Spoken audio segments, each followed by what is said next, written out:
अब जिस तरह देश में लोकसभा चुनाव खत्म होने जा रहे हैं, बहुत ड्रामेबाजी शुरू हो रही है और यहाँ पे जैसे हम सब जानते हैं, आम आदमी पार्टी के अरविंद केजरीवाल को जिस तरह से जमानत मिली है, उसके आगे चलते एक चौंकाने वाली कहानी सामने आई है, जहां आम आदमी पार्टी की राज्यसभा सांसद और दिल्ली महिला आयोग की पूर्व अध्यक्ष स्वाति मालीवाल ने मारपीट मामले में अपना बयान दर्ज कराया है।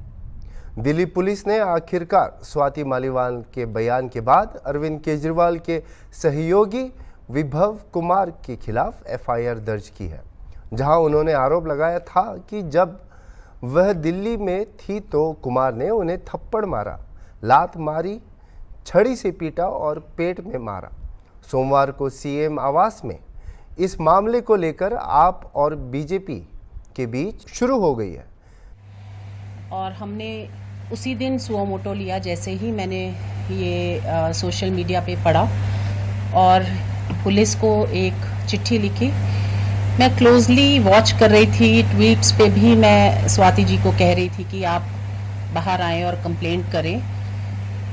मुझे लगता है वो ट्रॉमेटाइज थी, क्योंकि अपने ही लीडर के घर कोई एक्सपेक्ट नहीं कर सकता कि इस तरह से मार पिटाई होगी, वो भी एक एमपी की, राज्यसभा एमपी की, जो हमेशा खुद महिलाओं की बात उठाती रही हैं।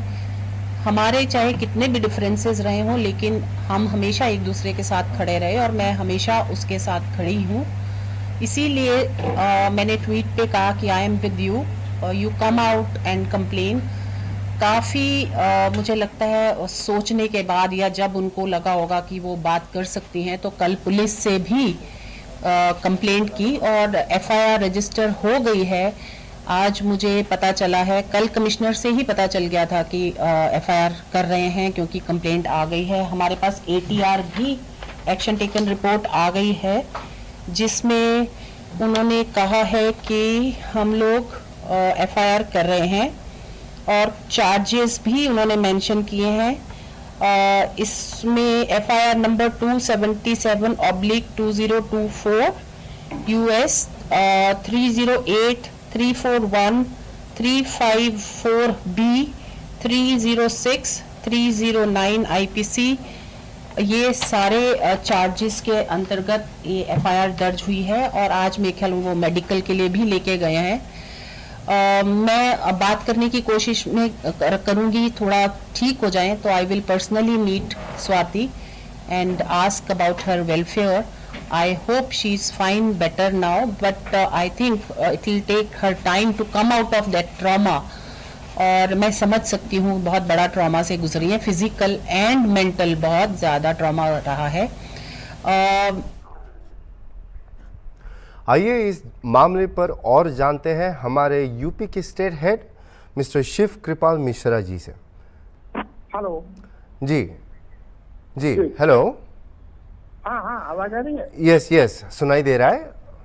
ओके, तो आप जरा इस मामले के ऊपर थोड़ा और विस्तृत तौर पर आप हमें थोड़ा और डिटेल दे सकते हैं कि है क्या मामला अभी? ऐसा है ना कि आप इस पे ओवरऑल केजरीवाल का ले लीजिए। केजरीवाल की मुसीबत पीछा छोड़ने का नाम नहीं ले रहे, बस इस पे आप लीजिए कि केजरीवाल ने अभी जैसे जमानत पे हुए 21 दिन का किसी तरह रिहाई हुई, इसी बीच विभव से एक नया प्रकरण आ गया मालीवाल का। अब इसको कैसे आप देखते हैं राजनीति, मतलब यही सब है। तो पूरा केजरीवाल पे ले लीजिए इसको। तो इस इशू को आप ऐसे लीजिए कि आपको क्या लगता है, केजरीवाल जब से जेल से छूट के आए हैं तो इधर आम आदमी पार्टी पे मुसीबतें छोड़ने का नाम नहीं ले रही। एक तो यही क्वेश्चन हो गया, है ना? तो वहीं पे प्रश्न ये उठता है अभी कि क्या केजरीवाल को दबाने का कुछ षड्यंत्र रचा जा रहा है? ये क्या विपक्ष, जैसे हम मान लेते सेंटर में है बीजेपी, लेकिन Kejriwal is a big challenge, बहुत बड़े डेंजर हैं बीजेपी को, तो क्या हम ये मान सकते हैं कि ये सब बीजेपी का काम है, या सही में केजरीवाल के छवि पर एक दाग है? मतलब उनका जो लीडरशिप है उसमें प्रॉब्लम है, इसलिए उनके खुद के एमपी उनके खिलाफ बोल रहे हैं अभी। जैसे ये तो एक राजनीति है और इस राजनीति में इस तरह के सहमत का खेल खेला ही जाता है। वैसे इस अवसर पे जब वो 2024 के इस लोकसभा चुनाव में। क्योंकि इस समय अगर हम देखें तो भारतीय जनता पार्टी सामने दिल्ली में सबसे बड़ा खतरा जो बन के है सामने बैठा वो आम आदमी पार्टी है। और केवल दिल्ली नहीं बल्कि अगर हम पंजाब देख लें या गुजरात में भी पिछले विधानसभा चुनाव में आपने देखा होगा कि कैसे गुजरात में जाकर आम आदमी पार्टी ने चुनौती दी थी भारतीय जनता पार्टी को। तो कहीं ना कहीं भारतीय जनता पार्टी के लिए जहां एक तरफ कांग्रेस अपने शून्य अवस्था में जा रही थी, वहीं पर आम आदमी पार्टी का उभरना और खासकर इन 3 राज्यों में भारतीय जनता पार्टी के चुनौती बनकर खड़ा होना वो निश्चित रूप से भारतीय जनता पार्टी के लिए कहीं ना कहीं पॉलिटिकली एक खतरा तो है ही है। लेकिन अब इसमें पूरी तरह से ये नहीं कहा जा सकता कि इसमें कोई षड्यंत्र भारतीय जनता पार्टी ने किया है, और ऑफिशियली तो कम से कम हम नहीं कह सकते, क्योंकि इन सारे मामलों को अगर हम देखें तो कहीं ना कहीं ये ईडी के कंधे पर बंदूक रख के भारतीय जनता पार्टी अपना जो भी ये एक पॉलिटिकल जो वार है उसके तहत जो एक ले रही है एक तरह का जो रिवेंज, तो वो कहीं ना कहीं इसमें ईडी, सीबीआई और आईटी के लोग हैं। तो कुल मिलाकर ये षड्यंत्र क्या कहें, ये तो एक राजनीतिक दांव पेच है जो कि भारतीय जनता पार्टी बड़ी खूबसूरती के साथ ईडी और सीबीआई के माध्यम से चल रही है। जी सर, लेकिन एक बात मैं आपको बताना भी चाहता हूं और आपसे ये जानना भी चाहता हूं कि देखिए, महिला है, वो लेडी है, और हम लोग महिला के तरफ महिला के अगेंस्ट वायलेंस के बहुत खिलाफ हैं, वो तो हमारा स्टैंड ही है। लेकिन सूत्रों के अनुसार ये मालूम पड़ रहा है कि दिल्ली पुलिस ने उनको 4.5 घंटा इंटरोगेशन में बिठाया, उसके बाद ही उन्होंने एफआईआर दर्ज कराया। उसमें कितनी सच्चाई है और उसमें क्या कुछ लग रहा है, कुछ ज़्यादा मसाला डाला है, कुछ षड्यंत्र जिस तरह से हम बात कर रहे थे उसमें कुछ है या सही में, या वो खुलना नहीं चाहती थी? जी बिल्कुल, इस बात से बिल्कुल इनकार नहीं किया जा सकता कि इस मामले में तूल पकड़ाने के पीछे कोई षड्यंत्र नहीं है। जाहिर है कि इसके पीछे षड्यंत्र इस तरह से भी आप देख सकते हैं कि जब जैसे ही ये घटना होती है उस घटना के बाद वो पुलिस स्टेशन जाती हैं, लेकिन पुलिस स्टेशन जाने के बाद वो तुरंत वहां पर कोई रिटर्न में एफआईआर या रिटर्न में कोई शिकायत दर्ज नहीं कराती है।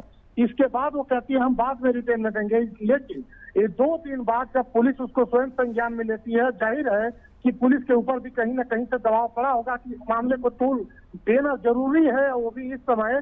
और पुलिस जो है उनके घर गई, उनके घर जाके जो 2 गैजेटेड ऑफिसर उनके घर पे जाके उनसे इंटरोगेशन किया, और उनके इंटरोगेशन के बाद से जो निकल कर आया उसके तहत उसमें मारपीट गाली गलौज का एफआईआर दर्ज किया गया। अब ऐसे समय में उस एफआईआर को दर्ज करके उस पर तमाम मीडिया में चर्चा में बनाया जाए इस मामले को, और महिला क्योंकि इस पे स्टैंड जैसा कि क्लियर है, संजय सिंह ने भी बोला आम आदमी पार्टी से और केजरीवाल ने भी बोला कि ये कहीं से भी उचित नहीं है। लेकिन अब उस मामले को विरोधी जिस तरह से तूल दे रहे हैं, एक इस छोटे से मारपीट और गाली गलौज के मामले को, जाहिर है कि उसको वो बड़ा करना चाहते हैं और उसको कहीं ना कहीं इस चुनाव में एक चुनावी फायदा भी लेना चाहेंगे।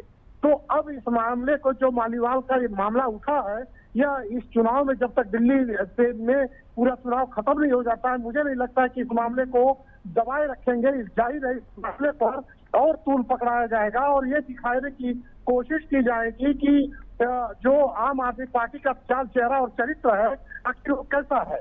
निश्चित रूप से इससे जो आम आदमी पार्टी है और केजरीवाल का जो नियत है उसको भी दिखाने की कोशिश की जाएगी और उनको बदनाम करने की कोशिश की जाएगी, क्योंकि अब जो 3 चरण के चुनाव बचे हुए हैं, जो लास्ट के 3 फेज और बचे हुए चुनाव, उसको अब किसी भी तरफ जो भारतीय जनता पार्टी है पूरी आक्रामकता के साथ इसको खेलेगी और ऑफेंसिव तरीके से अब इस पूरे मामले को लेते हुए वो चल रही है। तो कहीं भी कोई दाव खेलने में कमी नहीं करेगी और फिर इसको तूल जरूर पकड़ाएगी।